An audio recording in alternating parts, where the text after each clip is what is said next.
Welcome to the Toka Backstage Podcast. Join Toka's Executive Director, Chris Wolf, in conversations with the artists and people behind the scenes of the Torrance Cultural Arts Foundation's performances and events.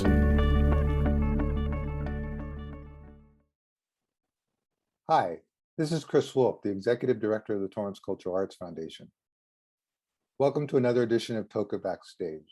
Today it was my great pleasure to speak with Sam Wills, also known as Tapeface. We had a little bit of a glitch with our connection, but thankfully we got a full interview out of it. And here it is now. Take a listen. Thanks for joining me today. It's my extreme honor to be speaking with Sam Wills, also known as Tapeface. Sam, thank you so much for taking the time. I really do appreciate it. No problem. Happy to be here. So people, I have questions. The first, lot of people have questions for an act like this. The first thing I think people, when they first meet you, is he doesn't sound like I thought he would. So you're obviously not from here. You're from? I'm from New Zealand. So, but I've lived in the UK for over 10 years. So I've got a weird mashup, a little bit of an English accent with a New Zealand accent. But for some reason, a lot of people think I'm French because of the stripe. Oh, there you go, the stripes. Yeah, all you need is a beret, and then it'll seal the deal. Yeah, no, a ring of garlic, and I'll be sorted. So, forgive me for asking these questions that probably you've answered a million times, but the character of Tapeface, where did he come from? He sort of evolved because I used to do another show where I talked too much. So my old style of comedy, like I got into performing through at a very young age. I sort of stalked a clown in my small town of New Zealand. We had one professional clown working, and I followed this guy around watching his shows over and over and over till eventually I found out where he lived. And I went to his house and I knocked on his door and asked if I could be in his show. And so he was kind enough to put me in his show. So that was at the age of 12. And so from there, he taught me various circus skills. I found out that there was a circus school that I could go to. So my parents were really cool about it. They let me drop out of school and go to a circus school. And so from there, I learned street performing and then moved into comedy. And I've always done physical prop-based comedy. And I was lucky enough in 2005 to win something called the Billy T. James Award, which at the time in New Zealand was the biggest comedy award you could possibly win. And since winning that, everyone expected me to do more shows where I talked more and did that sort of thing. So I decided to challenge myself and come up with a silent character just to prove everyone wrong that I could shut up for 5 minutes. And that's how Tapeface was born? Essentially, it was a 5-minute sketch. It was just one idea that I just wanted to do just to try it out, and it worked quite well. This is the thing. Back in New Zealand, I already had quite a successful career touring, doing shows, doing all sorts of stuff, wonderful bits and pieces. And then this Tapeface thing sort of just popped up and just carried on evolving until eventually it really took over the style of performing for me. Now, I've noticed. I have to tell you, one of the best photographs I've ever seen on social media is the one of you taking pictures of two ladies standing in front of a Tapeface display, and they have no clue who is taking the picture. No idea who I was. That photo went viral on Reddit with everyone thinking it was all staged and all sorts of things and bits and bobs. But yeah, those two ladies had no clue. I'd literally finished a show that night. I was leaving the venue, walking out of the venue, and the two ladies stopped me to ask if I could take a photo of them with the gigantic cardboard cutout that we have out front. I was more than happy to oblige. I took the photo for them. My girlfriend, man, she was very kind. She was like, go really slow.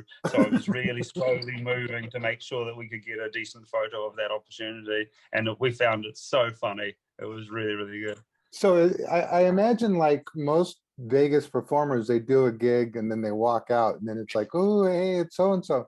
You don't get that. People don't know it's you. I don't get that at all with being noticed or recognized. I always think of performers like Carrot Top. It's like there's no way he can ever hide being Carrot Top.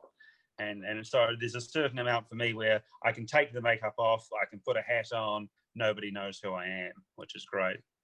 and the other thing I've found interesting, again, thanks to social media, is Tapeface is a character, but Yes. when you tried to replicate the character to do other shows internationally, you got a lot of blowback from people, right? We did initially a lot of, and funnily enough, it wasn't the hardcore fans. The hardcore fans were pretty supportive of it, which was quite cool because they could understand why I was doing it and why it was always part of the plan. And that was the thing; it was always part of the plan was to grow the show, to have multiple tape faces in different countries doing their thing. But yeah, we did cop a lot of flack with people saying that they wanted to see the tape face from America's Got Talent. But the thing was that the way it really came about was, I saw somebody doing my act. I got sent a video of a guy doing my act, and it was awful. It was brilliantly bad. He had a long ponytail. His tape kept falling off. He had done everything slightly wrong, but he had also managed to do enough stuff right that the audience were still enjoying it, and they were still clapping and cheering at all the right moments. So when I saw this video, I thought to myself, I wonder what would happen if I could train somebody to do it correctly, to do absolutely every move possible, and it works. So we've had people who have seen T2, that we nicknamed him T2, and they've thought he's been me because he's done the show that identical. That's pretty spot on. And where are they performing now, or is COVID sort of stopped that? COVID stopped that. We did have 3 at one point. We sent one, our third tape face, we sent him off to Australia. And then I was away in Paris during a season there while we left our second tape face here in Vegas. So at one point we were performing on 3 continents. Due to COVID, we've had to lose our third tape face because we've obviously run out of work. We kept our second tape face on, but the show during COVID in the early days, we rewrote and we put him in as a different role. But now he's just coming back to training up because he'll be taking over the Vegas season for when I go away on tour. Why do you... To me, it's almost like Blue Man Group. It's like when you go see Blue Man Group, you go see the show. You don't go to Absolutely. see Bob the Blue Man. Yeah, Bob the Blue Man is not the draw card. A lot of people think, though, that because I was the one on America's Got Talent, that was the thing. But for me, America's Got Talent was very much just a platform to showcase the show. It was one giant advert for me. And it worked brilliantly because, yeah, I mean, did you expect to end up in Vegas after the show? I mean, because that's supposedly the big selling point of AGT is we were already in discussions with some producers about bringing the show to Vegas before going on America's Got Talent. So they had seen my show in the UK and seen what it was doing over there, and they were interested in seeing if it would work with the American market. And then it was another reason why I chose to go on America's Got Talent, was just to boost that profile even more, and then that would help justify with the producers to bring the show over. Can I just say, as an aside, personally, I mean, besides being an extremely creative performer, you are a genuinely brilliant businessman. Thank you. I think the hustle side of it, I really enjoy. I think that comes from being a street performer, because you've got to see the opportunities and go, right, how do I get A to B to C to D? Yeah, because most people, I mean, a lot of performers, they do their thing, and then it's kind of like, okay, this is all I can do.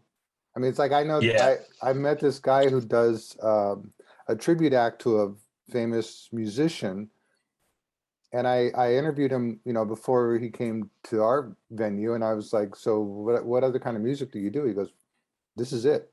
This is all I've ever wanted to do. And I was like, okay. but for you, it's like you've done the street performing, you've done television, you've done Vegas. What's on the horizon for you?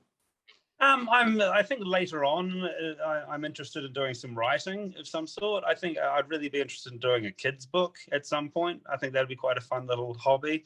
I'm also interested in seeing what else I can do with Tapeface, where else I can evolve that. It'd be fun to see if I can evolve that into... I've never done Tapeface in a narrative point of view.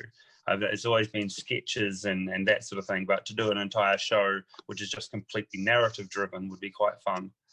And it's so funny you say that, because I always thought You know, when I was first heard about the tape face as a character and the other tape faces, it would be fun to do like a kid's book and an animated series. I mean, tape face really could Oh, be, I mean, it's the world is your oyster.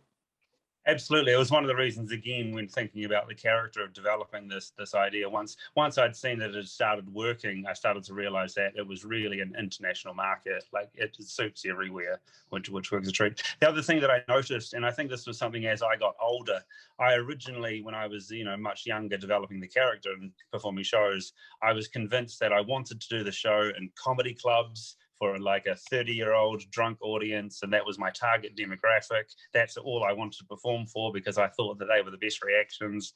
But then as I got more and more into it, I realized this is a fairly accessible show for everyone. So we should really just make it open for everyone to come and see it.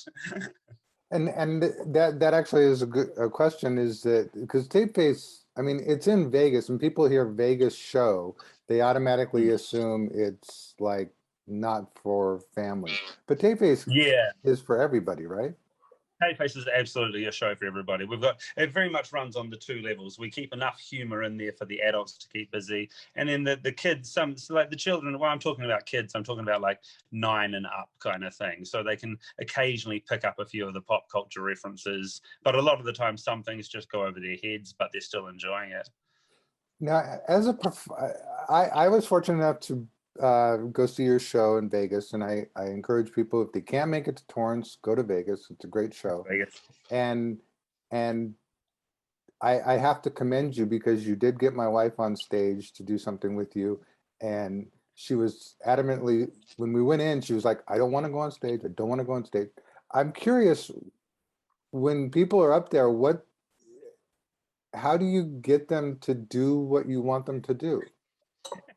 There's a certain amount of social pressure that happens when they're up on stage in front of an audience. People will just play along. I think also because when I've got people up on stage, the tasks I'm giving them are very simple. So that way they succeed. I want the audience to succeed, because if they don't succeed, then I look awful. so if the audience member leaves the stage the hero, then I've done my job. So a lot of people, and also when I'm choosing volunteers, I have a tendency to point and click at them, and then I just turn my back and walk towards the stage. So I don't really give them the opportunity to say no. And obviously with the tape on my face, there's no discussion. True. It would be a short argument. Has there been any like weird instance? I assume in Vegas Oh, there's. absolutely.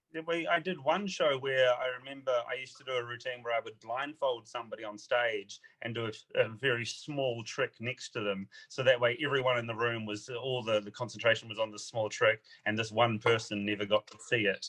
The one guy, when I blindfolded him, he just quietly whispered to me, "Are you going to set me on fire?"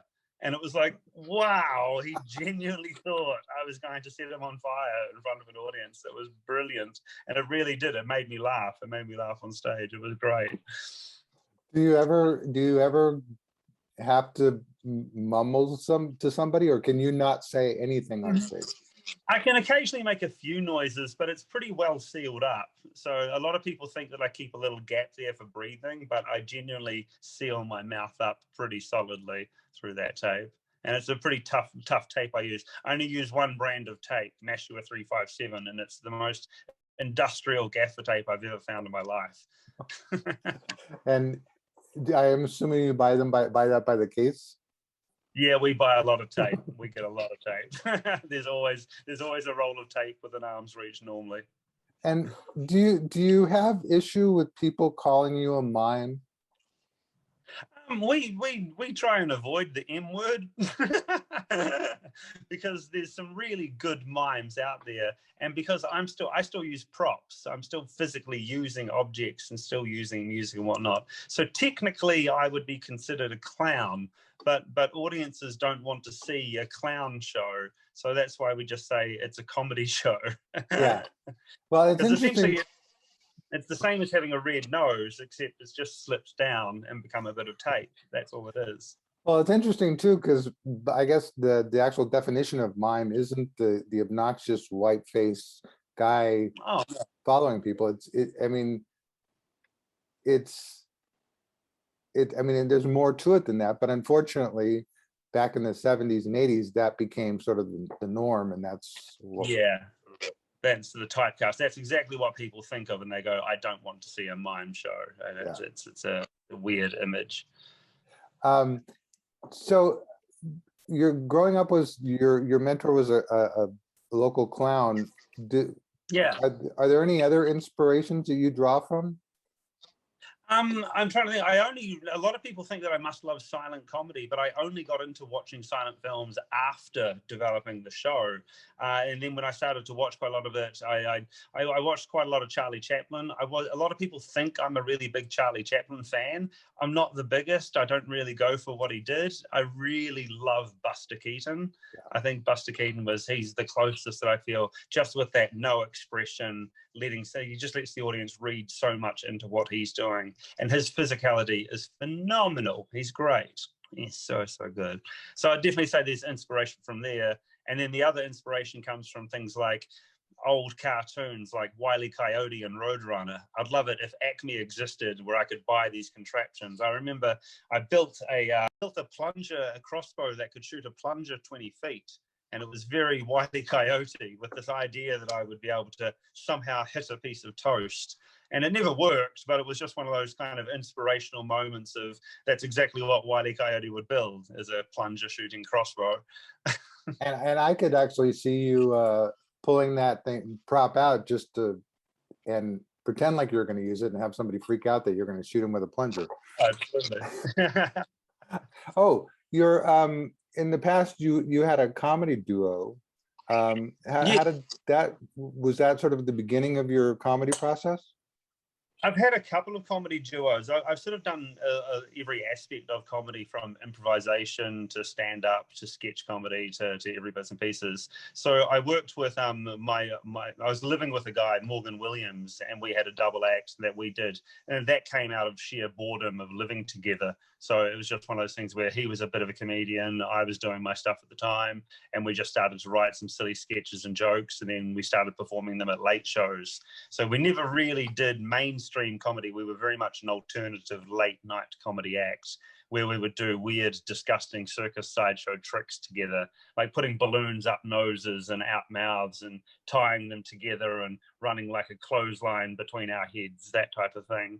So that was a fairly disgusting act. And then I had another double act. With a woman called Ruth Spencer, and we called ourselves Wills and Spencer. And that show ran for a good 5-6 years. We did that double act, and we performed in a casino in New Zealand. We had a residency there for 4 years. Do you miss the street performer? Oh, absolutely. I really, it's a simple time being a street performer, and I never realized how good it was. There's something really nice about just going out with the show and the transaction being so beautifully simple, where you gather the crowd, you do the show, you ask for the money, and that's it. I always feel like street performers are the last of the pirates, just sort of doing their thing. But the more we're coming down to a cashless society, it's becoming harder and harder for street performers to keep finding ways to get that crowd cash. But no, the actual performing side of street performing, yeah, I do miss it. There's something about that energy which is so different from take face. It's such a teenage boy yelling at an audience. Yeah, I really enjoy that. And you did sideshow stuff. What was the attraction there? I think it was always I had a friend called Hefty Jeff, who was a bit of a freak show performer, street performer, and I worked with him a lot on the streets. And so because we hung out a lot together, he taught me a few tricks here and there. And then I started to become fascinated with the way that the human body, like what you can do with the human body as a trick that the audience aren't aware of. So learning things like the human blockhead of hammering nails up my nose and things like that. I tried to learn sword swallowing, but I gave up after 3 attempts because I just went, no, this is too disgusting. I don't want to do it. A lot of people think that it's real, but that it's fake, but it is genuinely real. Every morning trying to push a coat hanger down my throat, it was like, no, I can't commit to this. No. but I think a fascination of the oddities and seeing shows like back in the day. I was watching Jim Rose Circus and that sort of thing, and there was a crazy act from Japan called the Tokyo Shock Boys, and they were real masters of the shock, those shock moments. And again, I was fascinated with the idea of showing an audience something absolutely disgusting, but finding a way to make them laugh throughout it, so that way they could keep watching it. And did you ever like, because it's almost like it's all variety arts, you know, mime or clowning and sideshow stuff.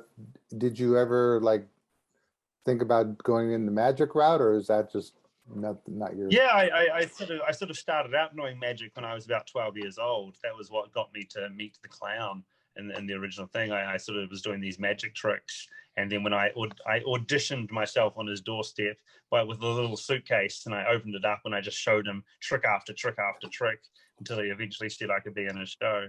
I've always thought magic would be, again, it would be fun to go back to magic at some point with a little mentalism show. I've thought about putting some magic into Tapeface, but at the same time, I don't want to put actually trickery into the show. I quite like it being quite pure in that sense. What do you think is the appeal to Tapeface? I mean, because really, I mean, from my perspective, when I first saw you on America's Got Talent, it was like, okay, here's another joker who's going to do something stupid and get buzzed off. But yeah, within like 2 minutes, I was like, okay, this guy is genuinely good and creative. Yeah, when I walked out, the judges' expressions really said it all. It's like one of those moments where it's like, they've seen enough of these acts. Yeah, right. It's another one of these and doing their thing. But I think with the appeal with Tapeface is that it's intriguing. It's like, how can this person do a show for, you know, however long and keep it entertaining? How does that work? And now that video went viral, it's been quite handy for me because it gives people that small little taste of what the show can be. And then they come and see the show and they see, yeah, I'm still doing some of the greatest hits from America's Got Talent, but they see other stuff that I know is not online. So there's some real surprises for them. But I mean, I think it's more than just seeing the guy out from America's Got Talent. I think Tapeface has an allure to people that, I mean, it's creative, it's different, but he's charming. Is it also because that there's an outcast appeal? There's the underdog. I've always thought of Tapeface being even though he's the one who's outcast from society because he can't talk, he's the only one in the show who knows what's going on. Yeah, right. Yeah, exactly. So there's that weird moment where he's got to explain to the audience, and it just becomes a game of help, of who can help each other to solve the problem to win the game. Well, and I guess that goes back to, because to me, it was always intriguing. Here's a guy doing this great show, this character doing this show, but I always was fascinated by what was the backstory of this character. But I think you're right. I think people see it and it's kind of like they're rooting for him and they're rooting for the person you bring up on stage because they want everyone to succeed. Yeah, everyone has to succeed. And again, they're rooting for that person on stage because it's also not them. Right. Exactly. Well, and the other thing too that I found sort of intriguing about you as a performer is that you've really committed to, I mean, you understand that Tapeface is just a character. So like I've noticed that when you do shots online or something, you're always got your mouth covered. Yeah, so people know that it's Tapeface, and your eyes and your hair. Yeah, I've always done that whenever I've sort of gone out and about and for events and promotional stuff. It's just, I thought about originally carrying a bit of tape with me so I could always pop it on, but that genuinely just became too annoying. So it was easier to just cover up that, and that became the kind of look. And then then it was quite good for photos because other people could easily do that as well. Yeah. So it meant that I could get photos with large groups of people and just go, right, everyone cover your mouth. Cool, we're all tape-based.